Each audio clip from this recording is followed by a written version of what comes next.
Good morning, good afternoon. Today we are from Rotterdam speaking, and I have the honor to be the moderator of this panel. I am Duna Uribe. I am the commercial director of the same Port complex in Ceará, and I'm very happy because I have here three colleagues, three great speakers from the Port of Rotterdam who will talk about what they view are the developments that are happening internationally and in Rotterdam about green hydrogen. So they will share with us their work, the developments, their plans, their timelines, all that is happening here in Rotterdam in a nutshell, and also how the Port of Rotterdam looks at developments internationally. And of course, why not also mention our same port complex and see how it all comes together. So the first speaker is Mr. Randolph Wetterix. And Randolph is the program manager for electrification and hydrogen. He's a very busy man, so we're very happy to have him with us today. So without further ado, Randolph, please let us know what the plans are in Rotterdam with regards to hydrogen. Thank you very much, Duna, for this kind introduction. Monica, can you please pull the slides? See when it comes up. Thank you very much.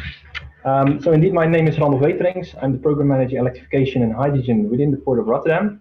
And today I would like to take you through the Port of Rotterdam for our hydrogen plans, our hydrogen vision that we have, and all the elements that we develop in the port. So let me first start with the Port of Rotterdam itself.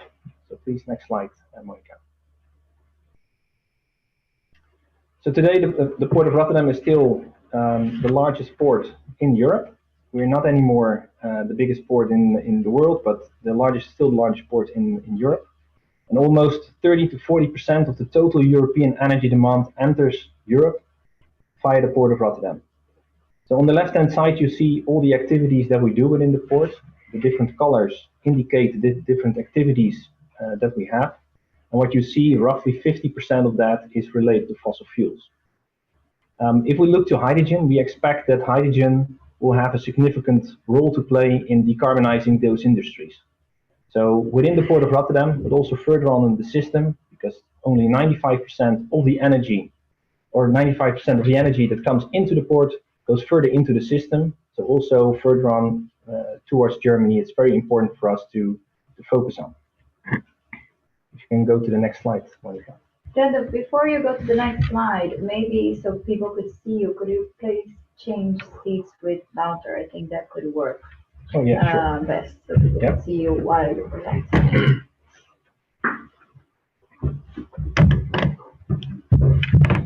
Can you go one slide back, Monica?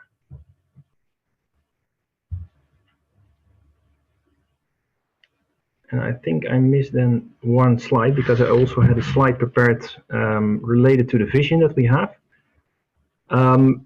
So the Port of Rotterdam is what we did in order to decarbonize those industries that you see in here is we did together with multiple companies within the Port of Rotterdam, but also further on in the system to see, okay, what kind of volumes can we expect related to hydrogen in order to decarbonize. So our vision is that towards 2050, we need at least 20 million tons of hydrogen that flow through the Port of Rotterdam towards the industry in Rotterdam, but also further on in the system towards Germany. But we are not there today. Today we have roughly 500,000 tons of hydrogen produced and consumed in this area. We have infrastructure connecting Rotterdam with Antwerp and with the north part of France. And this is based on steam reformers. So basically from natural gas, we produce hydrogen with steam reformers, and the CO2 is going into the air. So the first steps that we have towards 2030 is to decarbonize those gray hydrogen production plants. So we have a Portus project, which is decarbonizing the existing industry. So we can capture the CO2 and we can store it under the North Sea. And that means that we turn the gray hydrogen into blue hydrogen. Towards 2030, we believe that that we also need an extra step in between, and that is what we call the H-Vision project. And I will go into more details about that later on. The next element that we have is what we start is green hydrogen production. This is really in the end the major part, and we are starting the import facilities. So if you look to 2030 or to 2050, we expect that 90% of the hydrogen should be imported, and 10% of that 20 million tons can be produced locally. And the simple reason for that is that in the Netherlands and also in other parts of Europe, we do not have enough space to produce it all by ourselves. So 10% of our vision means 20 to 25 gigawatt of offshore wind capacity that we need to install in order to produce hydrogen. So this is what you also see on this picture in front of you. So what you see in front of you is the Port of Rotterdam, and basically the hub position that we create within the port. So on the left-hand side, you see the different producing activities. So towards 2050, 90% of the total vision should focus on import. With import, and Monica will tell you much more about it later on, we focus on liquid hydrogen, we focus on ammonia, and we focus on liquidogenic hydrogen carriers. Because of today, we don't know yet what kind of technology will be the winner of those all. The second option, what you see on the left-hand side, is the CCS Portos project. It's connecting the existing steam reformers in this area, and also the H-Vision project somewhere in the middle. And the H-Vision project is about decarbonizing the waste gases that we have within industry. So for example, the different refineries, they have waste gas, they then now turn into energy, so into high temperature steam, but also turn that into electricity production. And what we're going to do is to place a factory in between that decarbonizes the waste gases, take the CO2 and store it under the North Sea, and use the blue hydrogen for the high temperature heat and electricity production. Then the third option that we have is the offshore wind. So we are really, and as the Netherlands, we're really increasing the offshore wind capacity. And towards 2030, we reserve a 2 gigawatt offshore wind farm that we connect on the Maasvlakte. If you can go one back, with what we call a conversion park. So we connect it with large-scale hydrogen production. And the conversion park, it's a central place on the Maasvlakte where large-scale electrolyzers can be put into, and from there they can scale up. So what we organize is the large-scale infrastructure already there. So today, if you focus on electrolyzers, you will see that the existing technology has a range of 10 to 20 megawatt. And in this facility, we're going to scale that up to 200 megawatt. And different projects of 200 megawatts add up to at least 1 gigawatt. So this is the reason that we can combine those different projects and connect it with an offshore wind farm. So we will bring the large-scale electricity infrastructure to there, and also we connected what you see in the middle, the white area, the white pipeline, which is the hydrogen backbone, the high transport.rtm project. So with this project, that's basically the first step in creating the real hydrogen hub within the Port of Rotterdam. It's a third pipeline that we create within the Port of Rotterdam. So the first two are privately owned, and this one is a open access infrastructure. So what we are creating with that is that the different sources of hydrogen, the different supplies of hydrogen can be matched with the demand side. So the first step is within the Port of Rotterdam. So you will have industry, which what we currently see is having an increasing demand for hydrogen within the existing industry, but also for decarbonizing, for example, their feedstock. The second options that we see is also in heavy mobility. So we expect that also heavy mobility will increasingly use hydrogen instead of the fossil-based products. So we have two projects in this area. One is focusing on inland navigation. It's called the Rhine project. And we also have a project, the Hydrox project, which is focusing on transportation via road, trucks. Within the mobility sector, we are also focusing, and well, it's really in the beginning phase, on the seagoing vessels, which are more looking into hydrogen as well, and also in the form of e-fuels, so synthetic kerosene, for example, for example, aviation. So those are the first developments that we see within the Port of Rotterdam itself, and of course we are also connected with the municipalities around us, so greenhouses, but also homes. If we can use hydrogen from there, we want to connect it with the grid that we have over here and make sure that the production suits the demand side. So this is phase one, and then the second phase of this project, of the pipeline project, we're also focusing on connecting it with the Dutch natural hydrogen grid. So together with Gasunie, which is the Dutch TSO for hydrogen infrastructure, we're connecting it with their natural grid. And we are developing a second pipeline, which is Delta Corridor, and Wouter will tell you much more about it later on, where we connect North Rhine-Westphalia and also Gemmelot to the system of Rotterdam. Because my colleagues will tell you more about the infrastructure and also the import side, what I would like to do now is to focus more on the electrolyzers, because I think this is a really unique opportunity that we create here in the Port of Rotterdam. So what I already said in the beginning, the focus of technology providers today is scaling up the technology from 10, 20 megawatts towards 200 megawatts. And we are in this conversion park actually making the next step already and go to a gigawatt scale factory. So what you see over here is 4 plots, so 4 locations of 4 different companies that build their electrolyzer. 2 are already in the public. So one is the 200 megawatt electrolyzer of Shell. We have also a project in this with BP Nouryon. It's called the H50 project. It's a 250 megawatt electrolyzer. This all wants to be operational, the complete conversion park, before 2025. So it's also very close by in time, I would say. And the other 2 are not yet in the public, but they are already developing, really developing also the electrolyzers over there. So you will see that in total, this will end up to at least 1 gigawatt. On the right-hand side, you see an empty, and then some empty places where we also get the offshore wind farm connected to the Port of Rotterdam, at least, yeah, in that area. And on top of that, we also have some central facilities.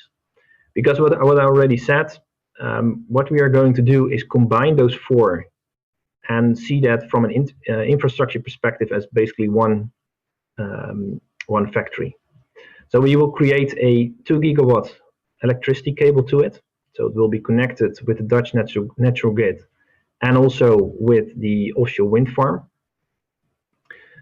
We will connect it with central facilities to an open access pipeline for hydrogen, so the high transport project. And for the next phase, we are also capturing the oxygen and bring it to the industries and also extract the heat. So today, roughly, the efficiency of an electrolyzer is around 75%. That means that 25% will come out of the system as heat. And this is exactly what we are going to utilize as well. And this is also why we are really scaling up this technology, because from a 200 megawatt perspective, 25% is not so much heat, but if you look at from a 1 gigawatt or maybe 2 gigawatt scale, it really becomes valuable. So that is exactly what we do in this area. Well, I think this is a very interesting development, and I really hope that from here you will see more 1 and 2 gigawatt scale factories coming, because this is just the beginning. This is already taking 25 hectares of space in the Port of Rotterdam, and this is just the first gigawatt. And for the own production, what I showed you in the vision is that we need 20 to 25, which is 10% of the total vision of those factories. Thank you very much. And now going back to you, Dylan. thank you. Monica, if you could perhaps just put the slide back down. I think it's quite impressive the plans that Randolph has shown to us. And Randolph, maybe it's very common to you to see, but the location of the electrolyzer part. But maybe it's good to tell where it is located at the Port of Rotterdam, because not a lot of people know that where the Maasvlakte is. So maybe you could just tell a little bit about that area where it is located. Yeah. So Monica, can you maybe pull the slides again and then go to the second second slide? So we are located in, of course, in the Netherlands, in Rotterdam. And on the left-hand side, you see the Maasvlakte. And on the, basically very close to the Slufter, so almost where the pointer is right now, on the purple area, so very close to the North Sea itself, we will have the electrolyzer park. And the reason for that is that that will be connected with offshore wind. And the offshore wind farm will be, there will be a cable from the offshore wind farm towards the electrolyzer, and yes, to that area. And from there we connect it with offshore wind. So what you currently see is that the offshore wind farms, and at least the landfall of offshore wind, is very close to the side of the Port of Rotterdam, where you enter from the North Sea towards the shore side. That is exactly also where we currently foresee the electrolyzers being built up.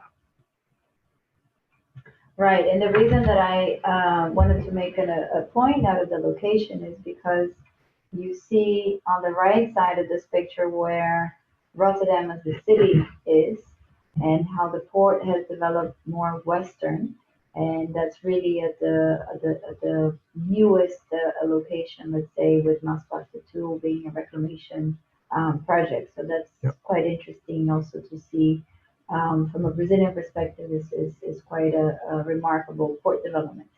And the other question that I have to ask, Randolph, is so many parties, so many interests, so many different perspectives. When you talk about the electrolyzer park, what is the role, in your view, of the Port of Rotterdam to make sure that this development actually does take place and does materialize? Yeah, that's a very good question, Duna. So we started in 2016 exploring the demand side for hydrogen. So how the expectation that we had for green hydrogen, how much green hydrogen do we need? And the second phase for us was with the infrastructure providers, to organize and to see, okay, what kind of infrastructure is needed in order to make sure that this development could take place. And one of the conclusions that we had, so we developed the blueprints for the hydrogen production, but also for the complete electricity system in Rotterdam, or at least in the Port of Rotterdam. We saw that we couldn't provide the amount of electricity needed via cables.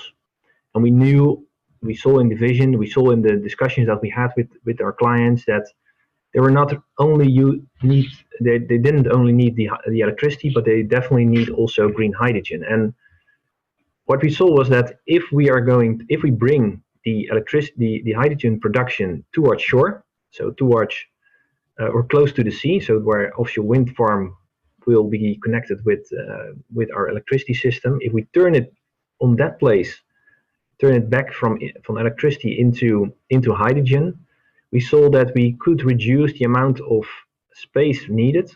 So from cables, we needed 48 meters in wide from the Maasvlakte all the way to the other side of the port.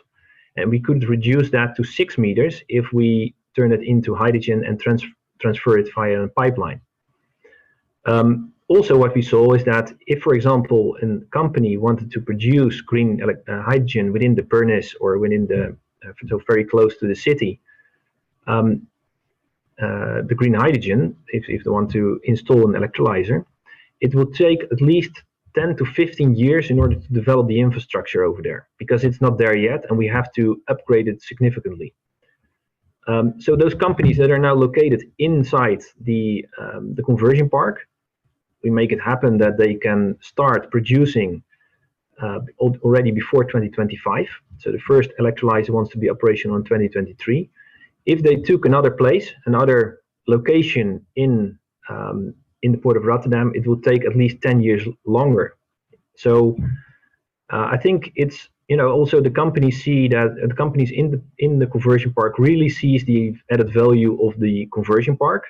So it's one side, it's because they can start producing much faster than on their own side. But on the other side, on the other hand, we create the infrastructure that they need, not only the electricity and not only the hydrogen, but definitely for example, the heat extract that they can have over there. So it's an interesting location for them. The infrastructure is there also in order to scale up, and they cannot do it on another place in the port. Nice. Then clear added value indeed.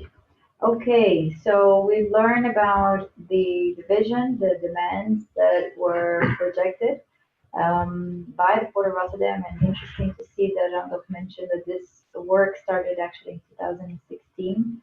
So you see how it was paved the way until now, and of course next plans.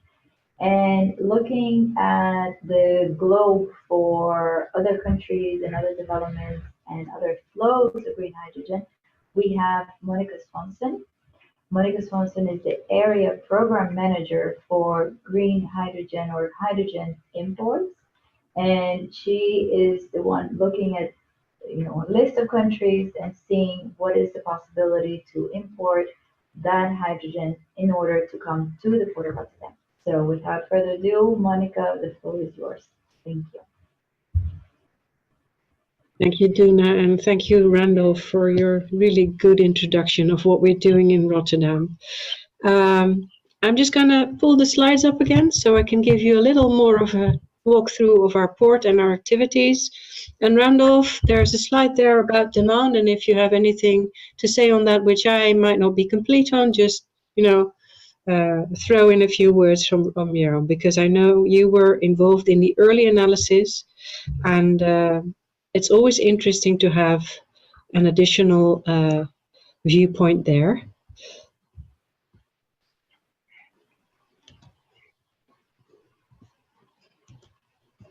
This is where we were just now, and this is the picture that Randolph already explained to us, and the electrolyzer park.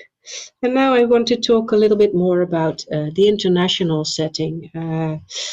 All three of us, we regularly are in contact with all kinds of projects across the world. It's really our job together to contact and connect with companies, energy providers, governments who have plans to produce green hydrogen, and make sure we connect with those projects to see if we can get that hydrogen into Rotterdam.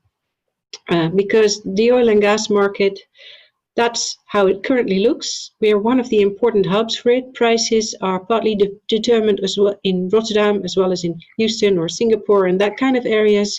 But Rotterdam is a very important hub for the oil and gas trade, and we expect to also be that for the hydrogen trade. And when I say hydrogen, I also mean ammonia, I also mean LOHC, I also mean green methanol, because all of that is related. It's all the green, low carbon or zero emission fuels and feedstocks of the future that we are looking to import. If you look at hydrogen, you can see a green dot for Bissing, our sister port.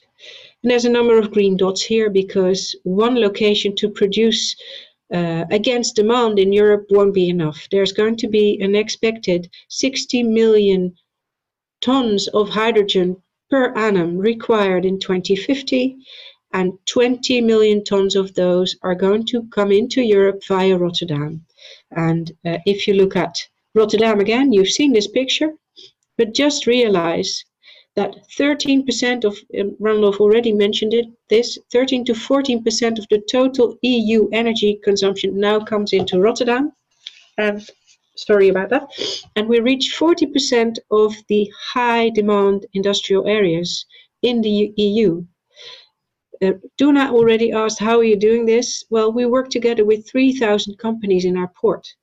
If they don't change the way they work, the port cannot change the way it works, because we do this with our port community. We don't have our own terminals. It's all commercial companies doing the work. So it's a very intensive process there.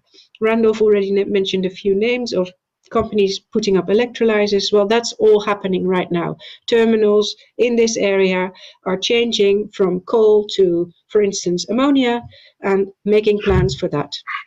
And we talk with them because it's very important for us to stay aligned.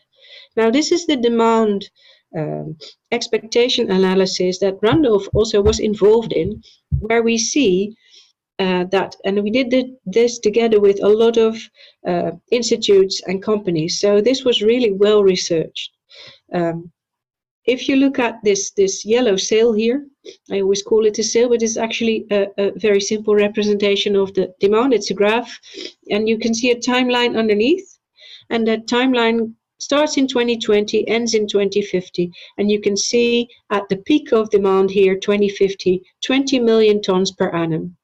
Now, of course, Randolph already explained we're going to have some production in our port, and when I say some, of course, it is quite respectable, especially if you consider what Randolph just said, that currently 10 to 20 megawatt electrolyzers are the norm, are the normal electrolyzers, and we're moving into a new normal where we're going to add up 200 megawatt, 200 megawatt, 200 megawatt to get to just one first gigawatt. And we need many more gigawatts across the world. So this is why we are connecting with so many projects, because we understand that, you know, between now and 2030, we will probably still be able to, you know, get along with what we get now, or it will increase, but it won't increase immensely yet because production has not started in the volumes we needed. But by 2030, we're really counting on the world producing and accelerating production and starting to meet the hockey stick of demand that is projected here. Because by then, by 2030, we will have some gray, but be reducing it. We'll be using blue because that's available, and we will start to use green, and then the green production goes up, and also green demand, really demanded by European Union policies. The green is really what we want. Is going to come into Europe and going to come into our port. And you can see from this picture that there's a mix at first, 2020, 2030. There will be this sort of area where we can locally produce, but everything on top of this shaded green area, this whole part, so some 18 million tons, you can see it in the column next to it, some 18 million tons is going to be imported by ship over Rotterdam to meet demand, energy demand in our hinterland. Now, how does that look? We're really a tiny country, but this is actually, if you look at the red and orange countries on this picture, these are the countries we already bring coal, oil, gas, all kinds of energy products into, LNG, you name it, anything you could use to have, and also, of course, already hydrogen and everything. But in any case, these areas, the bright red areas and the orange areas, are exactly the hinterland of our port now, where energy is required in high volumes. So to connect with that hinterland makes sense. You can see here we're this tiny country, and we want to connect to the gas grid. As Randolph said, we want to connect via a pipeline to North Rhine-Westphalia and to the southern parts of the Netherlands, where there's also a lot of industrial activity. This is the picture you saw earlier. So when you look at the white pipeline in the middle, that will connect into other areas and have another pipeline system as kind of an extension to it. Imports, as I said, are very, very important. Some 18 million tons per annum required, we expect, at this point in time. And our timelines are fairly ambitious. As big projects go, there can always be delays or changes, but this is the ambition. This is also the ambition we express. And this is what we work on with various companies. So 2023, electrolyzers of 150 to 250 megawatt, whereas now electrolyzers of 10 to 20 megawatt are common. So that's huge, and it's going to be happening in 2023 already. The white backbone that was on the previous picture, 2024. Numerous projects starting 2025, also getting the first imports of LOHCs and green ammonia. We are expecting those 2024, 2025. We're going to have 12 inland barges. Barges are expensive. It's not tiny. It's quite a capital investment, but to have 12 on hydrogen is quite something. We're looking at connecting with truck projects and having our modality road cleaned up, etc., etc. And by 2030, we hope to have 2 to 2.5 gigawatt of electrolyzers operational. I want to stop here because I want to give my colleague Wouter the opportunity to talk a little bit more about the Delta Corridor, the pipeline system, connecting us into the demand areas in Germany. So I'm going to just quickly hide this again to give Juna the opportunity to introduce Wouter. Thank you, Monica. I think it was very clear when you showed the graph that shows the demand on how much the Port of Rotterdam and actually Europe would need the import flows.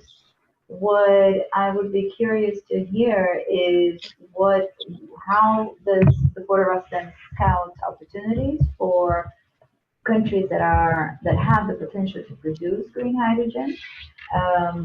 If you can share with us what countries you're talking to and looking at, what are they preparing to do, what are their plans, and how you view, the demand or the producing side on your experience. Yeah, maybe I should then again share my screen. Just to go back to the presentation and to look at the map we have a bit higher up. There's an echo on the sound right now, maybe. Because that's the map of the world as many people now see it. I hope you can all see the areas that are red and orange and yellow. It's a bit like the energy demand areas, only these are the areas where conditions for renewable energy, so for green electricity made from sun, wind, water, are really extremely good. Actually, the hydro is not represented here correctly because Brazil has a huge capacity for that traditionally, and is now adding wind and solar, of course, to that, especially in the province of Ceará. But you can see the red hot areas are the areas where the expected electricity price and the conditions for renewables are so good, and so the price being so low that it is possible in these areas, in these regions, to produce hydrogen from green electricity at a market competitive price, and where it will be possible to, even if you add cost for shipping it and handling it, it will be possible to export that sunshine and that wind to other countries that need it. And you can see all these arrows here going into, of course, Northwestern Europe, but also going into other demand countries like Korea and Japan. And there's a lot of opportunities there for countries who have good conditions for renewables to enter a new market potentially. And I always say, and that's a literal thing to say, it's like a power shift. It really is a power shift. There's some, of course, areas like in the Middle East where they hit the jackpot twice. They were lucky with oil, and they were lucky now, are lucky now with the renewables. There's also countries that are new to the game and are entering a new market that will bring their countries a lot of opportunities.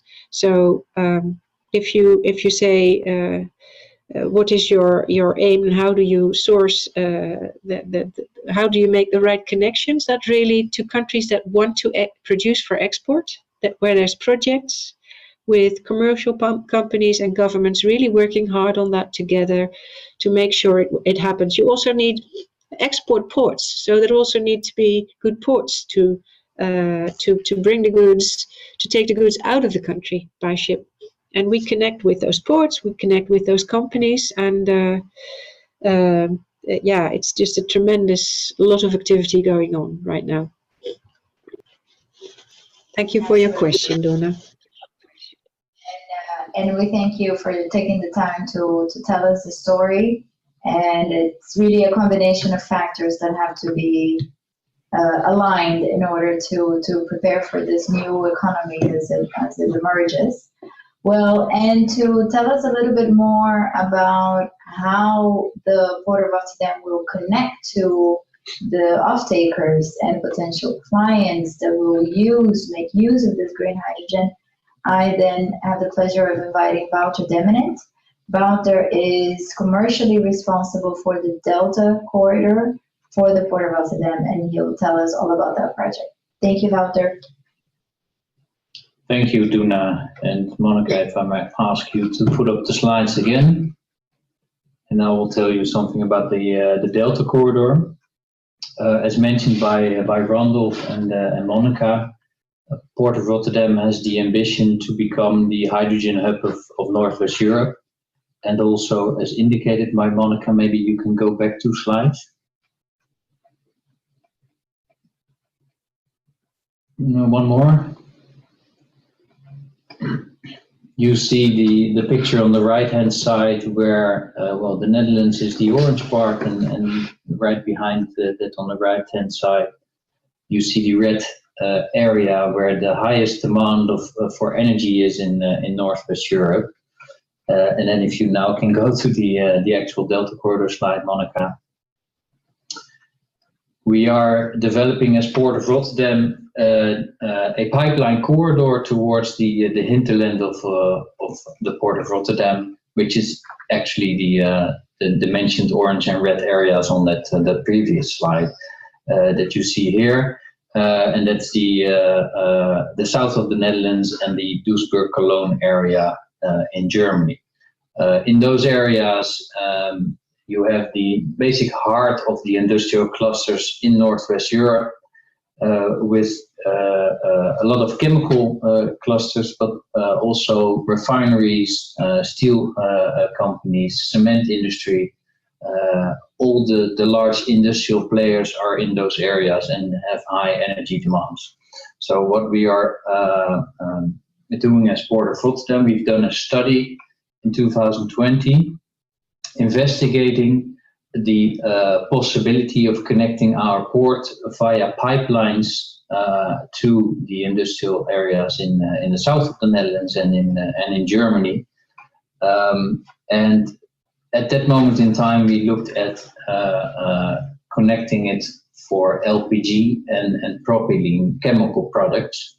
But in the same time, the development of hydrogen became very strong, so we also added those. And the result of that study showed that it is a very feasible case to connect these industrial clusters via pipeline. As today, these products are transported via barge or rail, and hydrogen isn't even transported yet. So on that initiative, please go back to the previous slide. On the result of that study, we have been appointed as the Port of Rotterdam by the government of the Netherlands to initiate this project and take it further. So we've started a public-private initiative together with the Ministry of Economic Affairs and Climate and Ministry of Infrastructure in the Netherlands to develop this project. And right now we are setting up the detailed feasibility study to further investigate the feasibility of each of these pipelines. The project itself now consists of a pipeline corridor from Rotterdam to the Moerdijk area, which is a chemical and refinery cluster, to Gemmelot in the south of the Netherlands, and then into Germany to the Duisburg-Gelsenkirchen area and into Cologne, where, as mentioned, there are a lot of industrial clusters to be found. And this pipeline corridor will consist of pipelines for LPG and propylene, but also CO2 towards the Port of Rotterdam. As mentioned by Randolph, we have a project in our port already looking into capturing CO2 and storing it in depleted gas fields under the North Sea. And we intend to also do that for the industrial clusters in our hinterland. So the CO2 can be captured and then transported via the Delta Corridor to Rotterdam, where it is put into a offshore pipeline towards empty gas fields to store the CO2. And then as we know, CO2 capturing, as we look at it, is a transitional phase. It is a necessary step to realize CO2 reductions in the short term. So we also envision to transfer this pipeline into a hydrogen pipeline the other way around. So from Rotterdam to our hinterland in 15 or 20 years' time, when CO2 is not available anymore because it is phased out. And hydrogen is increasing in demand, as seen in the graph of Monica. And the fourth pipeline will be this hydrogen pipeline, for which we intend to develop and have this pipeline operational in 2025 in the Netherlands, and then into Germany as well in 2026-27. This requires a lot of spatial planning and permitting, and also, of course, feasibility study done on technical and commercial and economical grounds. But especially on the spatial planning part, in the Netherlands, there is a vision for pipelines, which enables us to develop pipelines in a reserved corridor. And in this reserve corridor right now, already the existing oil and oil product pipelines, which exist since the early 60s of the last decennium, it is, I believe. The oil pipelines are already there, so we are not developing something new. It actually exists already for 60, 70 years. And we're just replacing the fossil-based pipelines in 20, 30 years' time by renewable-based pipelines. Then possibly in the next slide, Monica. And the pipelines are already there, but also the Port of Rotterdam it has been the largest port in the world, and also the largest port in Europe because of its good hinterland connection. So also there you see on this picture the infrastructure for road as well as barge and rail that already is in place, and also enables us to transport hydrogen to our hinterland, for instance by truck, by rail, and by barge. As mentioned, the planning is to connect these pipelines or realize these pipelines before 25-26 to be operational around that time and be ready for the large import demands that we expect, and the large import supplies that we expect to serve the demand from our hinterland in the Netherlands and Germany. And to be ready for this new development. Thank you. Great plans. Thank you, Wouter. To conclude, we are ready. I see the slide of all of you. Thank you, Wouter. It's quite impressive, and I have to say also quite ambitious, right? 25, 26.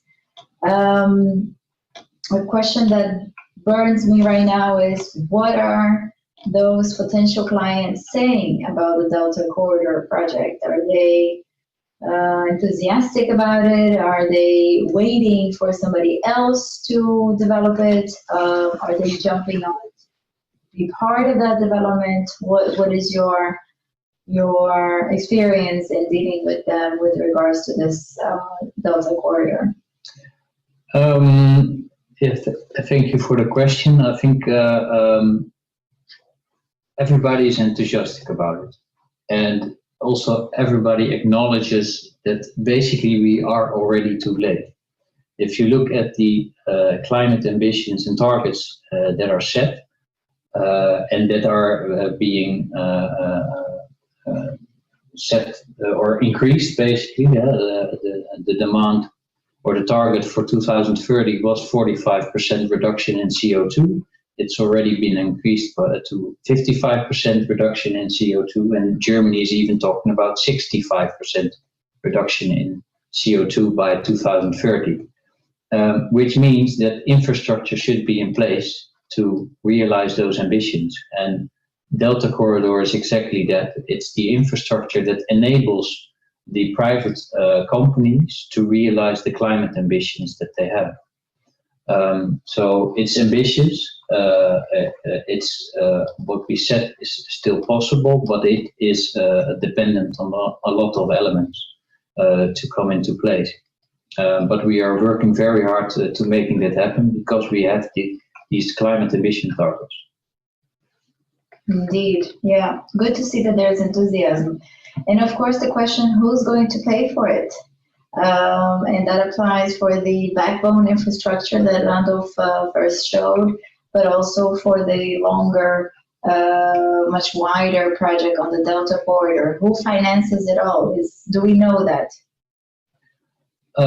Not completely. The backbone infrastructure, the white pipeline that was shown by Randolph, is a project of Port of Rotterdam and GasUnie, the Dutch TSO in the Netherlands. They are responsible for the development of the project and investment in the project. Of course, they are also looking into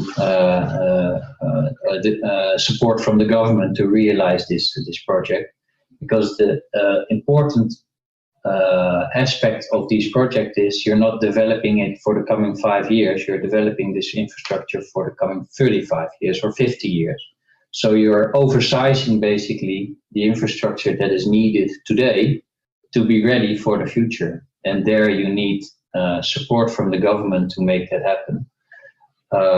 So on the one hand, we have GasUnie and Port of Rotterdam investing, but also looking at support from the government to make this happen. And the Delta Corridor project is a initiative from the Port of Rotterdam. It is outside our port, not a port development in that sense, but it's of such huge importance to us because today 50% of our cargo throughput is based on fossil feedstock, coal, oil, gas, that in the next 30-35 years will phase out. So if this infrastructure doesn't get into play, then for us 50% of our cargo throughput is at risk. So we have a huge interest in developing this project. That's what we will do, and we will look into the investment, but it's in that sense too big for us.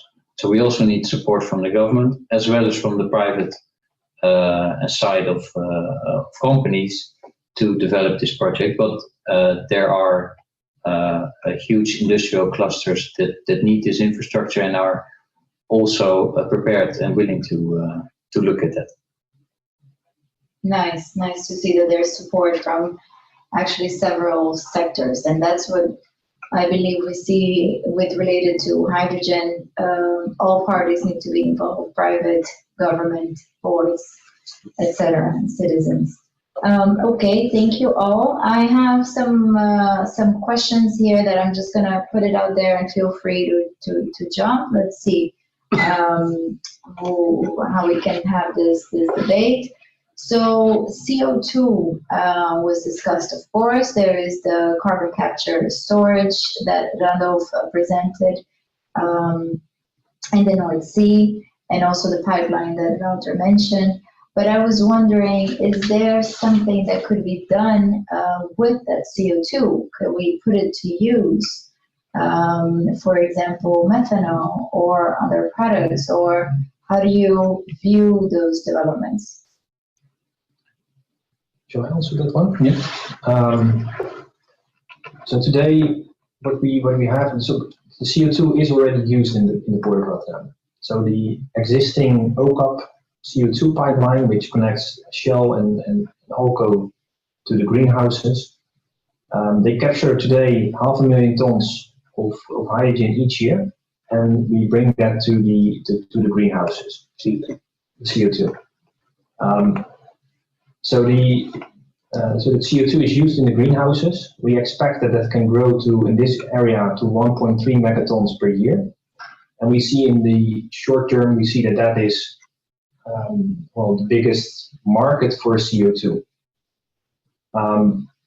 So if you look to the Port of Rotterdam, if you look to the industrial area of the Port of Rotterdam, it's today emitting roughly 30 megatons of CO2. So we can capture and we can reuse on very, very fast 1 megaton, but then still we have 29 megatons of CO2 that we need to capture and store, because otherwise what can we do with it? So we expect that in the future we can also find other usage for the CO2, but we are capturing, what we are start capturing with the Port's pipeline is so much. And we start with 2 megatons, and then it scales up even further to, I think, a maximum of 10 megatons. There is not so many applications today, so therefore, in the beginning, it will definitely be stored under the North Sea in depleted gas fields. But in the future, yes, we can start reusing it. So this is one of the directions that with the CO2 infrastructure where they look at. The other way where they're also looking at is if you use bio feedstock in your processes and you capture the CO2, you can even go to negative emissions. So this is also a direction where the Port of Rotterdam is looking at. Negative emissions. Well, that's that is a new one for me. I always learn. Good. And we talked about potential uses and potential users in the industrial terrain at the Port of Rotterdam, but also in Germany. Steel mill plants, cement plants. And I'm thinking, what about shipping? Shipping is also water transport, right? Is also a big contributor to emissions. And there is a big statement from the shipping community to be able to decarbonize as well and to make their contributions. The Port of Rotterdam is a port, as Monica has shown, that is in the oil flows of the world, and therefore it also is a big bunkering port. Is the Port of Rotterdam, are any of you looking or know of any kind of bunkering developments? Will ammonia be the new bunker fuel? Will methanol? I know that there is already some developments in LNG at the port, so could you comment on the bunkering plans with regards to, related to hydrogen? Maybe, if it's okay, I'll start responding and ask my colleagues to complement me where I have omissions there. But of course, Port of Rotterdam is a very, very large bunkering port. So anyone who bunkers their ships in Rotterdam will in future need to do so with different fuels and feedstocks. That's one thing we're looking at, and that's something we need to also transition. You may have read about Maersk, who have commissioned a number of ships for methanol. Also a very relevant development. Direct ammonia bunkering, direct methanol bunkering. It's all happening. It's all being piloted already in our port as well. That's what I would like to say about it. Maybe my colleagues have more to add, but that's the big picture for me, is that, you know, we're working on that aspect as well, also for the barges, but maybe my colleagues want to compliment me here and say some more.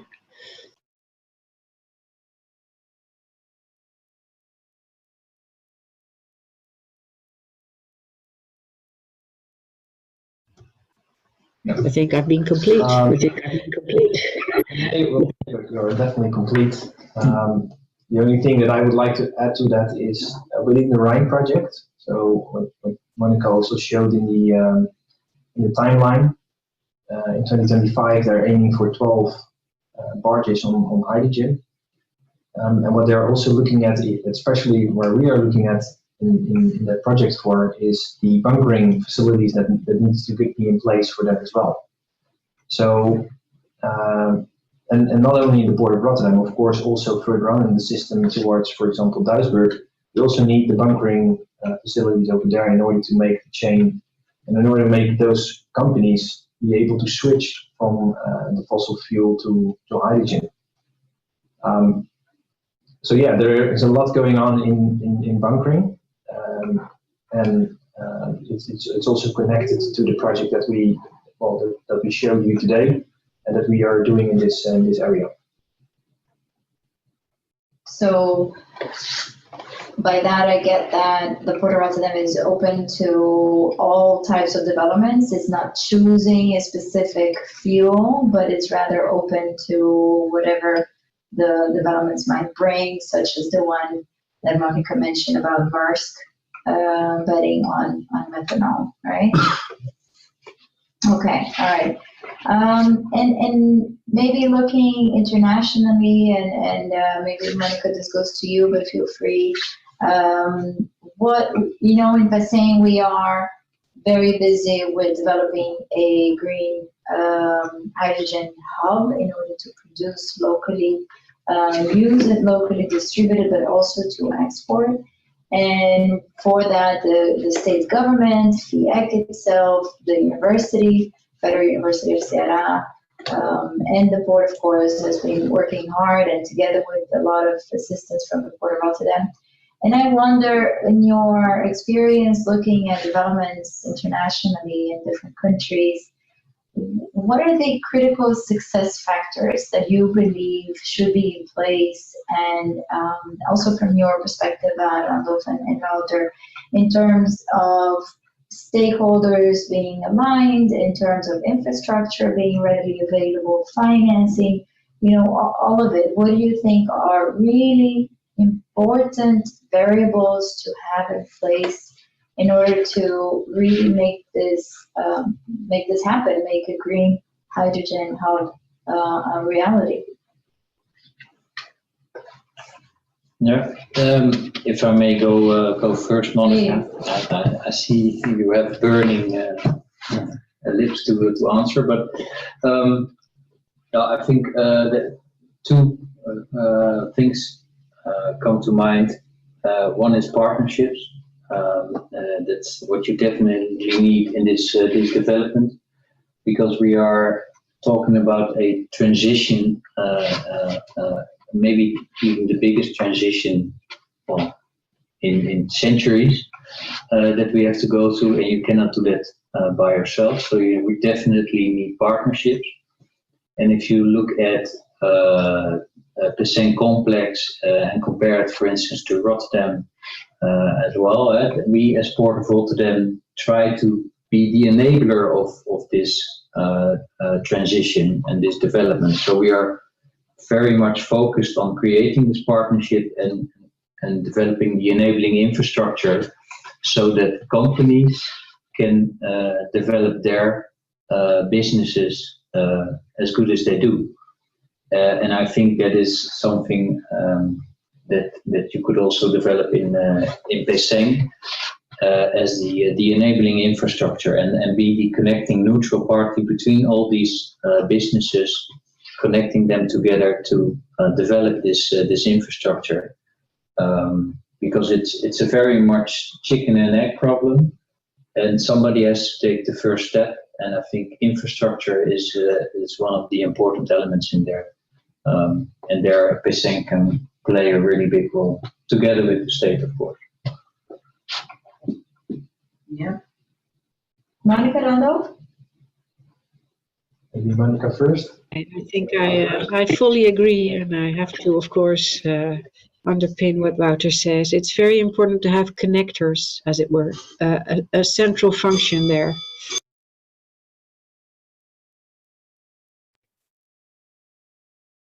And I think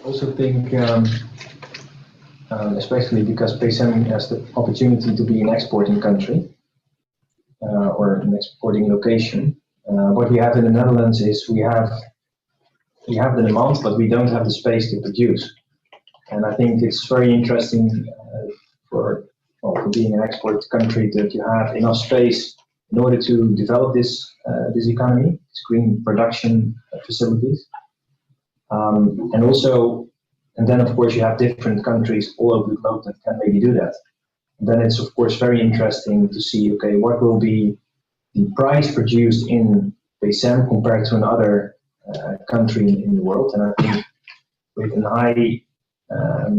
with a huge amount of wind hours over there, great potential in solar, I think you definitely have a good opportunity to be one of the cheapest countries to produce green hydrogen. And then that's, of course, from a business perspective, a very interesting one.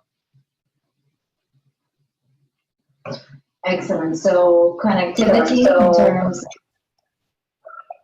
of partnerships, can never do this big initiative alone. Enabling infrastructure, and I think here we're almost looking at enabling the infrastructure ahead of the demand, so to speak. So to solve the chicken and egg situation, and of course remaining competitive at the end. There is a price that has to be paid, and it has to be competitive compared to other players. And as Monica showed us in the map, in the world map, the best locations are the ones that have most competitive renewable energy sources. And I think that's the main of the bulk of the price for green hydrogen production. So what I take from all of this is that PSM is well positioned, and the state of Ceará is well positioned. So the idea here is to create this corridor linking PSM to Rotterdam with green energy flows, and then use all of that infrastructure that was shown here today. So, well, I thank you very much for the sharing of your knowledge of the developments and this debate. I want to give an opportunity for each one of you to make an end note remark that you would like to finish this with. Let's see, Randolph, why don't you start? Well, I would like to thank you very much for this great panel and the opportunity that we had to present the Port of Rotterdam here today. I think PSM is a very interesting location, a good location, and I'm really looking forward to the value chain that we can create between the PSM and the Port of Rotterdam. Okay, Monica? Well, we're both nodding at Randall's words already, because we are, of course, working with your port, working with the state, exchanging ideas, and we find a very professional cooperation on the other side. And it's, if you look at competitiveness, to be professional in this is also very important. And you need space, you need surplus electricity, but that's not the only element. You also need to just do it. And chicken and egg things, hesitation on production side is no use considering the huge market out there. So my last, tag here would be that you should go for it, start producing, and there will be a market waiting for it. So.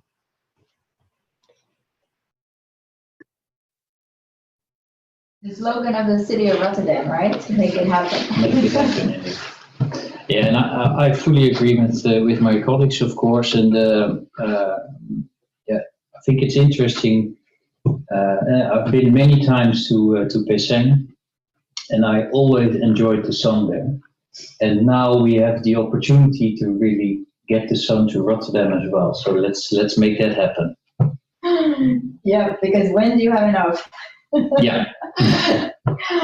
All right. Well, it was a pleasure to be here today, and of course, we welcome questions and remarks from the public.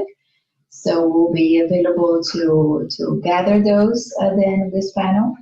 And thank you so much, Randolph, Wouter, and Monica, for taking the time. I know how busy you are, how many developments are taking place here in Rotterdam. but I think it's extremely important to connect in order to be able to really have that value add to our final clients. So thank you, FIEC, for the invitation, and on behalf of the Port Complex, we would like to finalize this. Thank you very much.